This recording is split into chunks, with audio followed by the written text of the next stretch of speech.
Oi, gente, tudo bem? Como é que vocês estão? Muito bom estar aqui de novo com vocês. E você e eu estamos no Bíblia Fácil Tatuapé. E a série de agora tem sido O Dia Depois de Amanhã. E nós estamos vendo vários personagens bíblicos e como que eles enfrentavam as suas crises pessoais ou não, ou mundiais, como essa que nós estamos vivendo. Se você está nos acompanhando, viu que semana passada nós começamos a estudar a história de Moisés, um grande líder e que passou por muitas dificuldades no começo da sua vida. Acontece que não parou por aí, tem mais e nós vamos continuar hoje. Acontece que antes fizemos uma pergunta para alguns de nossos internautas. Você acha que foi justo quando Deus impediu a entrada de Moisés na Terra Prometida? O que você acha? Bom, fica aí com as respostas de alguns dos nossos amigos. Eu acho justo, porque Moisés desonrou a santidade do Senhor. Ele pensou que a água era da pedra, mas a água era o santo Deus do Senhor. Eu tenho certeza que sim. Porque em todo tempo e em qualquer situação, Deus é sempre justo. A justiça é um atributo de Deus. Às vezes não conseguimos compreender porque somos imediatistas e queremos que as coisas aconteçam no nosso tempo e do nosso jeito. Um outro fator também é que em alguns momentos nós queremos comparar a justiça de Deus com a nossa justiça. E achamos que Deus agiu de forma errada. Mas Deus, na sua onisciência, que pode ver todas as coisas, inclusive o amanhã, que nós não podemos ver, sabe e sempre vai agir com justiça, porque os planos de Deus são sempre os melhores para todos nós. Moisés, ele não entrou nessa terra prometida, ou mais o que Deus tinha preparado para ele era algo muito melhor, era estar morando com ele no céu. Então, para mim só cabe confiar. A palavra aí, acho que chave é confiança. Boa noite a todos. Eu acho justo Deus ter feito os planos dele para Moisés, conduzido o povo até um certo ponto, porque estávamos no plano de Deus. Quem somos nós, para voltar, para não obedecer o plano de Deus? Então eu acho justo, certo, o que aconteceu. Que Deus é Pai, Deus é justo e que Ele queria nos passar uma lição, não somente para a gente, mas também como para Satanás, que é Deus que decide. Deus exige respeito, obediência e que nós vamos morrer e ressuscitar em Cristo Jesus. E se Deus esqueceu de Moisés, eu acredito que não, porque Ele tinha preparado algo muito melhor para Moisés, por todo aquele sofrimento que ele passou, por todos aqueles anos, a desobediência do povo, tudo que ele suportou. Eu acredito que Ele preparou para Moisés não a Canaã terrestre, mas a Canaã celestial, a terra prometida no céu, para todos sempre. E aí, vocês viram que a gente tem alguns personagens aí internacionais? Vocês acham que é mentira quando eu falo que tem gente do mundo inteiro assistindo, né? Não é não! O pessoal tá aqui com a gente. Isso é importante porque faz você entender que quando você compartilha, o seu vídeo tem um alcance que você nem imagina. E também é uma maneira de você compartilhar a esperança, levar o evangelismo por aí, estando em casa. Você não pode encontrar as pessoas? Compartilhe o vídeo e ele vai estar alcançando muita gente, essa mensagem de esperança. Bom, agora eu vou parar de falar e a gente vai ficar com o que a Bíblia diz a respeito do resto da história de Moisés. Fiquem agora então com Bíblia Fácil Tatuapé, com a Amós e o Paulinho.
amigos, muito bem-vindos ao nosso encontro semanal de Bíblia Fácil Tatuapé, o dia depois de amanhã. E aí, Amos, como é que você está? Tudo bem, obrigado pela sua audiência, obrigado pela sua conexão. É muito bom encontrar você aqui semanalmente no nosso programa de estudo da Bíblia. E falando o dia depois de amanhã, nós estudamos até a quarentena de Moisés a semana passada, né? Moisés entrou em quarentena. E a história de Moisés não para por aqui, nós vamos estudar um pouquinho mais. E para isso eu convido você a orar conosco. Feche seus olhos. Querido Deus, muito obrigado, porque estamos mais uma vez rogando a Tua presença, estamos vivos diante da Tua presença, e que Teu Santo Espírito esteja aqui conosco e com as dezenas de pessoas que estão nos assistindo, Senhor. Que Teu Santo Espírito nos use, nos capacite, nos ilumine para entendermos a Tua palavra. Amém. Nós te pedimos e te agradecemos por Jesus. Amém. Amém. Muito bem, depois do dia seguinte de Moisés, que foi a quarentena, eis que Moisés, num belo dia lá no deserto, pastoreando as ovelhinhas dele e tal, acontece uma coisa impressionante, não é? Ele observa lá que tem uma sarça que não pega fogo e pela leitura da Bíblia, você pode acompanhar aí em Êxodo, os capítulos 2, 3 e em diante, que é Deus que fala com Moisés. Deus faz um convite a Moisés. E acho que esta é a crise agora depois da quarentena de Moisés, né? É isso mesmo. Moisés agora tem uma crise, ele e Deus. Como é que foi esse encontro, Amós? Como é que você pode explicar para a gente isso aí? Bom, eu queria recomendar a leitura para você.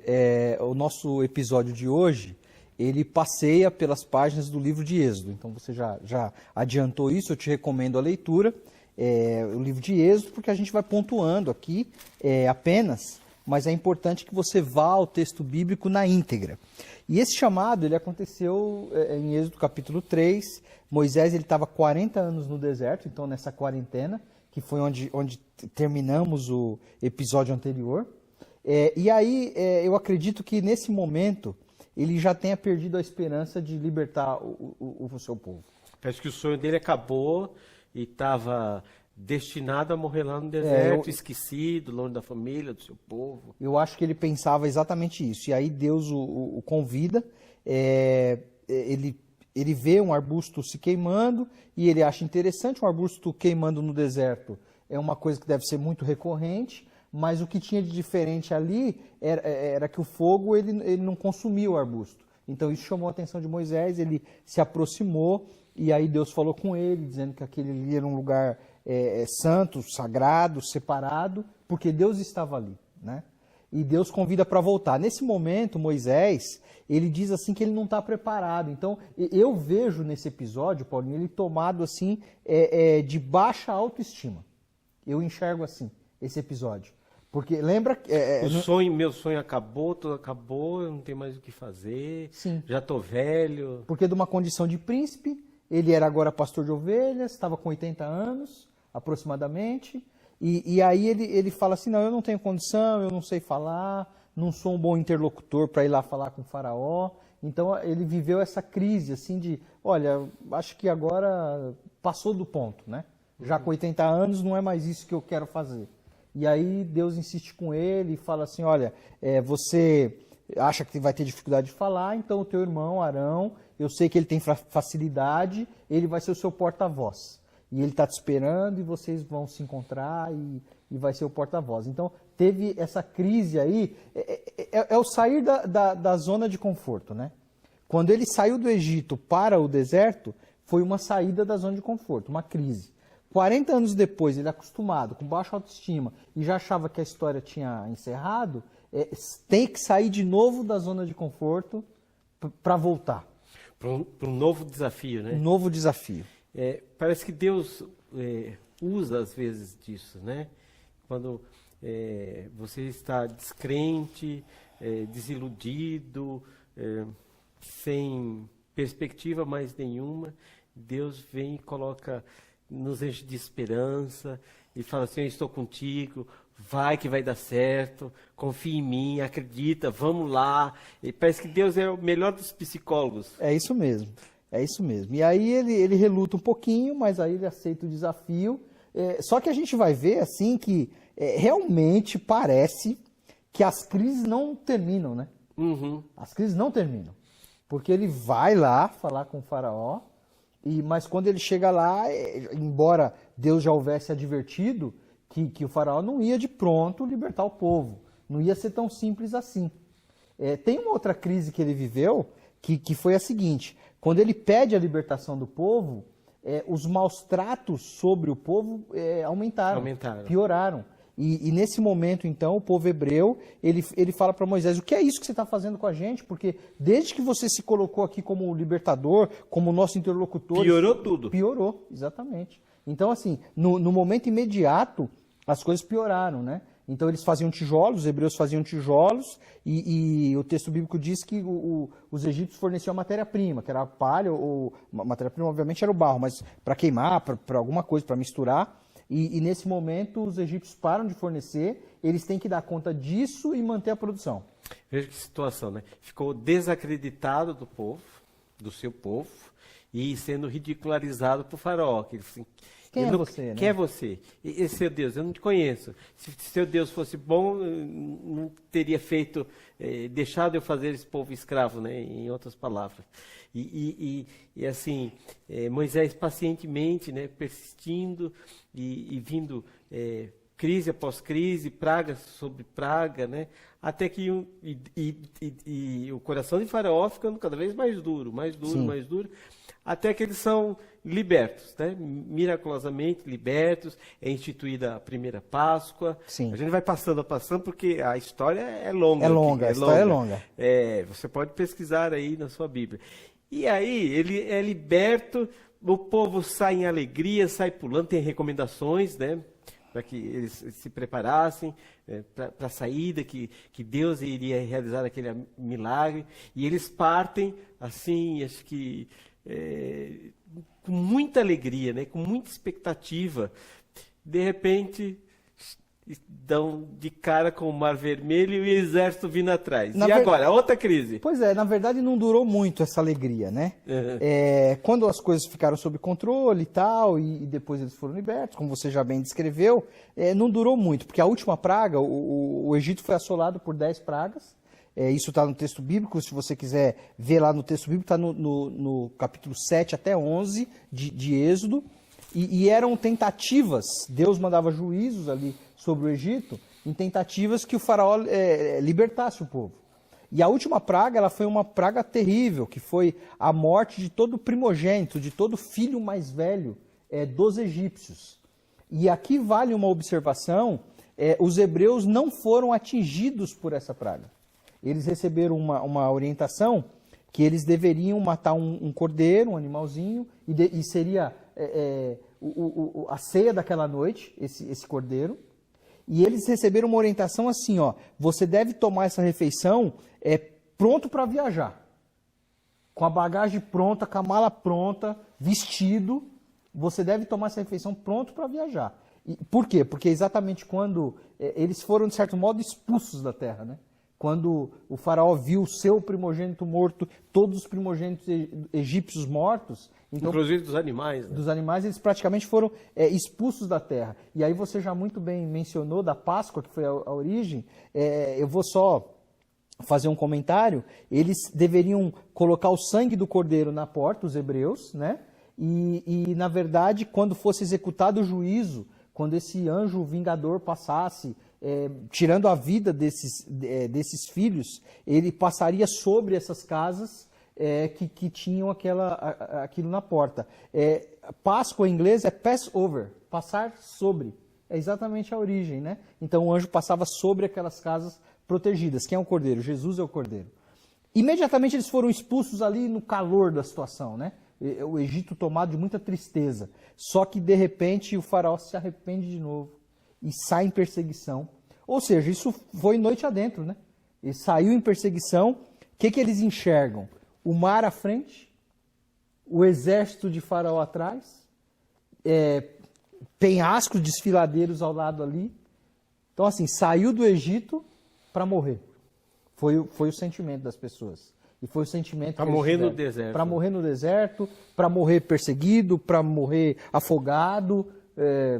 Na espada. Talvez. Exatamente, de qualquer circunstância. E aí, de novo, vem o livramento, né? A gente quer chamar a sua atenção o tempo todo é que, no meio das crises, Deus provê livramento das crises. São oportunidades de Deus para não só fazer um milagre, mas mudar o nosso coração, né? Sim. Eu acho que a maior lição das crises são essas. E toda né? crise tem o dia seguinte, né? Então, Moisés ele viveu essas crises tremendas, mas tinha o dia seguinte, tinha um alívio. E a Bíblia menciona que Deus fez soprar um vento ali a noite toda. Então, de certo modo, o exército de Faraó foi atrasado ali pela providência divina. A noite passou e o texto bíblico ele é fantástico. Quando ele falando sobre o episódio da passagem do mar, ele diz assim que eles passaram em terra seca. Isso é muito fantástico, está no capítulo 14 de Êxodo. Porque assim, o texto bíblico dá a entender que não foi na lama, não foi com o pé sujo. Embora possa ter sido, mas o texto bíblico diz o seguinte, que sugere que realmente o livramento foi grandioso, que o milagre foi grandioso, né? Então era assim, era um obstáculo intransponível. Então a gente olha para a grandeza do que é o mar, do que é a água, do que é impossível transpor. Mas para Deus não há impossíveis. Então essa é a mensagem, né? E o interessante é que assim, Deus poderia já ter aberto o mar, né? Sim. E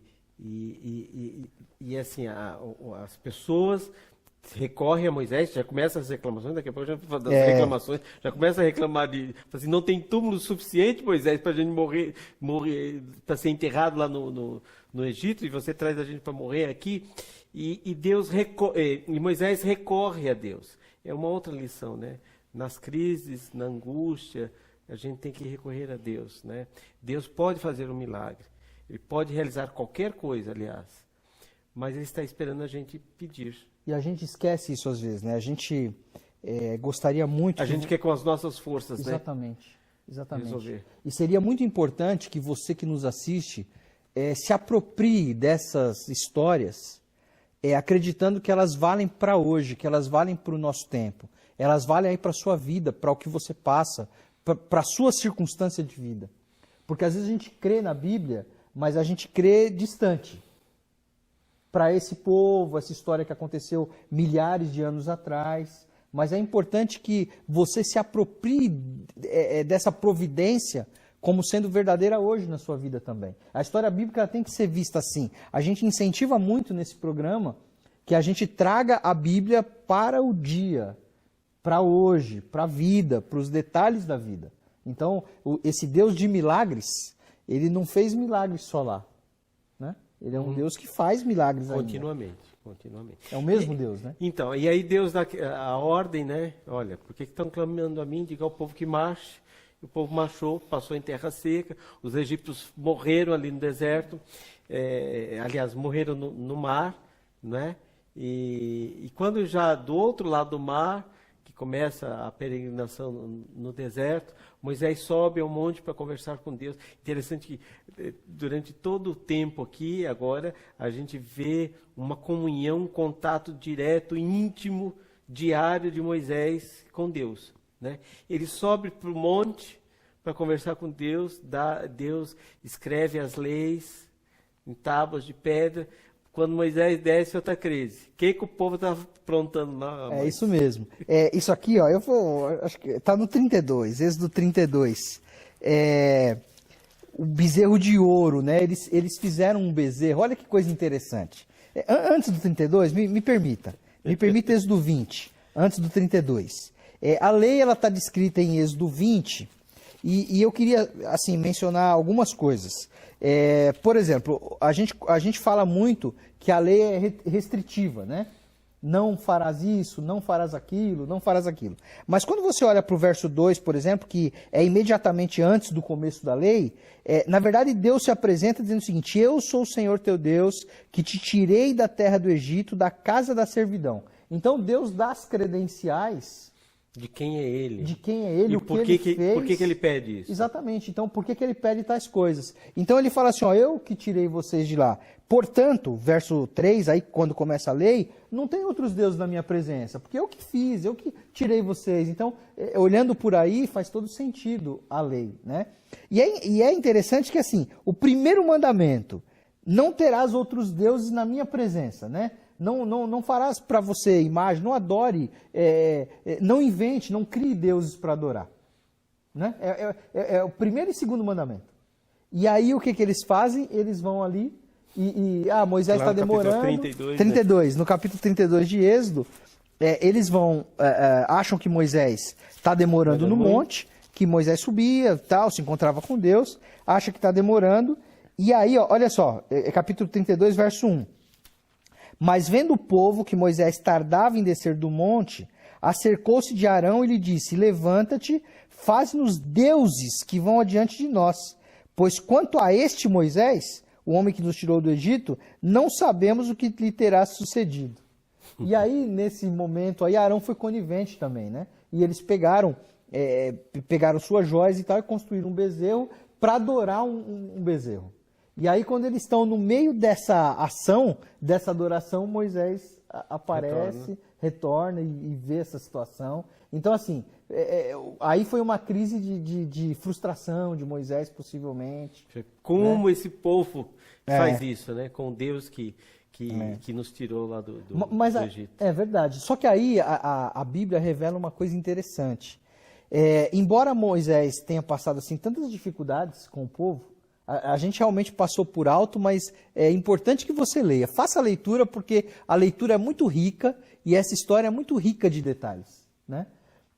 A gente passou por alto dessas reclamações, o povo pediu carne, aí Deus mandou codorna, aí disseram, né, tem saudade da carne, enjoaram do pão, do maná, que Deus mandava lá todo dia para eles, né? Faltou água, aí teve num lugar de água amarga, aí a água ficou potável, ficou água boa para beber, depois faltou de novo, aí Deus falou assim, não, fere a rocha lá, que vai dar certo, a água vai sair.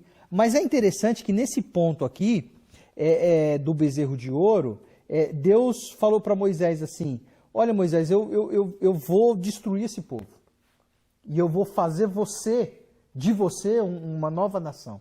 Assim como a promessa que havia sido feita para Abraão, né? Então eu vou fazer de você. O texto bíblico revela uma coisa interessante, no capítulo 32 ainda, verso 11. Porém Moisés suplicou ao Senhor seu Deus e disse, por que se acende, Senhor, a tua ira contra o teu povo que tiraste da terra do Egito, com grande fortaleza e poderosa mão? E aí ele fala assim, olha, os egípcios vão dizer que, olha, que Deus é esse, né, que tirou e destruiu e tal. E nesse momento Moisés, o texto aqui intercede, né, ele coloca como advogado do povo, e ele fala assim, não, se for matar o povo, me mata também, me tira também do livro da vida, me tira a eternidade. Então, embora ele tenha passado essas dificuldades, você muito bem mencionou que ele estava o tempo todo conectado com Deus, e essa conexão com Deus já trouxe uma outra visão para Moisés. Então, você mencionou agora há pouquinho que as crises, elas nos colocam às vezes no nosso lugar, elas nos aproximam de Deus. Elas têm também, embora isso não seja uma coisa simples, e eu não acredito que Deus provoca as crises, nós não acreditamos nisso, mas a crise ela tem um caráter assim pedagógico, né? Então nesse momento aqui Moisés ele tem amor por esse povo, né? Ele tem prazer, embora ele também experimente um peso, né? E ele tanto amou esse povo que assim que o criticou, que fez duras críticas, né? Era responsabilidade grande. Imagine milhares de pessoas todos os dias reclamando ali de pão, de comida, e Moisés, olha, Deus está dando maná, Deus vai enviar alimento, as roupas de vocês não estão sendo desgastadas, nem as sandálias dos vossos pés estão sendo desgastados, Deus está providenciando, olha, vocês olhem aqui, tem uma coluna de fogo que nos aquece à noite, tem uma nuvem que nos dá um alívio, um refrigério durante o dia quando estamos caminhando. E por causa do pecado deste povo, né? E porque eles desacreditaram, em primeiro lugar, em Moisés e depois, assim, por Deus, e de reclamarem tanto, Moisés agora enfrenta uma outra crise, que já no final aí da sua vida, quando Deus mais uma vez fala, Moisés, olha, vai lá, fala com a rocha, que ela vai jorrar água. Essa rocha era o símbolo de Jesus. E Moisés faz o quê? Ele fala com a rocha? Então, a gente já está encaminhando aí para o final, né, desse episódio. Teve um episódio anterior com a rocha, que envolveu, né? No deserto não tinha água, e aí Deus falou para Moisés, olha, fere a rocha, no episódio anterior. Sim. Fere a rocha, que ela vai jorrar a água e você... sairá água doce. Vai saciar a sede do povo. Só que nesse segundo episódio, está em Números. Na verdade, a gente sai aí do livro... vale a pena ler o texto. A gente sai de Êxodo agora e a gente vai até Números capítulo 20, versos 8 e 11. Você está em Êxodo, Levítico e depois Números, capítulo 20, versos 8 e 11. Aqui a orientação foi um pouquinho diferente. Aqui a orientação foi para que ele não batesse na rocha, mas para que ele falasse a rocha. Ó, Números capítulo 20, verso 8. Toma o bordão, ajunta o povo, tu e Arão, teu irmão, e diante dele, diante do povo e de Arão, falai a rocha e dará a sua água. Assim lhe tirareis água da rocha e dareis a beber à congregação e aos seus animais. Só que no verso 11, olha o que acontece aqui. Moisés levantou a mão e feriu a rocha 2 vezes com seu bordão, e saíram muitas águas e bebeu a congregação e os animais. Mas o Senhor disse a Moisés, visto que não crestes em mim, para me santificar diante dos filhos de Israel, por isso não fareis entrar esse povo na terra que eu te dei. Assim, não sei se você já foi tomado de uma irritação extrema, ou de uma sobrecarga extrema. Então, assim, Moisés vivia, né, esse estresse da sobrecarga. A paciência dele chegou ao limite. Chegou ao limite. Ele é tido, né, como o homem mais paciente, mas nesse momento aqui, ele teve um arroubo de impaciência. Mesmo o seu sogro, num episódio anterior, tinha orientado para que ele delegasse responsabilidades, e ele assim o fez, escolhendo líderes de grupos menores, né? Isso aliviou um pouquinho a carga dele, mas ele estava no limite do estresse. E exatamente ele feriu a rocha, e Deus falou assim, olha, não era isso que era para fazer. Você recebeu uma ordem que era para você falar com a rocha, você bem lembrou, Jesus é a rocha, né? Era um simbolismo. Jesus, que é Deus, é quem alimentava, era quem saciava. Não era o bordão, o cajado, a vara de Moisés, não era o poder de Moisés, como não era o poder de nenhum dos personagens da Bíblia, né? Deus tem o poder. Os personagens da Bíblia, as pessoas, nós, você, somos instrumentos de Deus, né? Na verdade, Deus é quem age. E naquele momento ele se irrita e Deus entende que foi uma desonra, uma desobediência. E aí a gente remete a gente está encerrando... E aí como consequência, que Deus sentencia Moisés? Deus sentencia que ele não vai entrar. Isso soa injusto. Então, eu ia perguntar isso, né? É justo? Soa injusto. É injusto, né? Passar, quer dizer, Deus, você me chamou, eu estava quietinho lá no meu deserto com o meu rebanho, o Senhor fez uma promessa para mim, me tirou lá da minha área de conforto, fez reacender a chama da esperança para eu conduzir esse povo. Eu fui lá, falei com o faraó, falei com o povo, peregrinando 40 anos aqui no deserto, e agora? Eu tenho a oportunidade de olhar a terra, que o Senhor está me fazendo subir aqui no monte, e não vou entrar? É justo? Então, olha que coisa que parece cruel. Deuteronômio, capítulo 34, verso 4. Você avança aí, a gente estava em Números, né? E Deuteronômio é o próximo livro, capítulo 34, verso 4. Disse-lhe o Senhor, esta é a terra que sob o juramento prometi a Abraão, a Isaque e a Jacó, dizendo, para a tua descendência a darei. Eu faço você ver com os próprios olhos, porém você não vai entrar. Moisés, ele... É justo? Aos nossos olhos não é justo. Mas Moisés não tinha uma informação. E a gente tem uma informação aqui.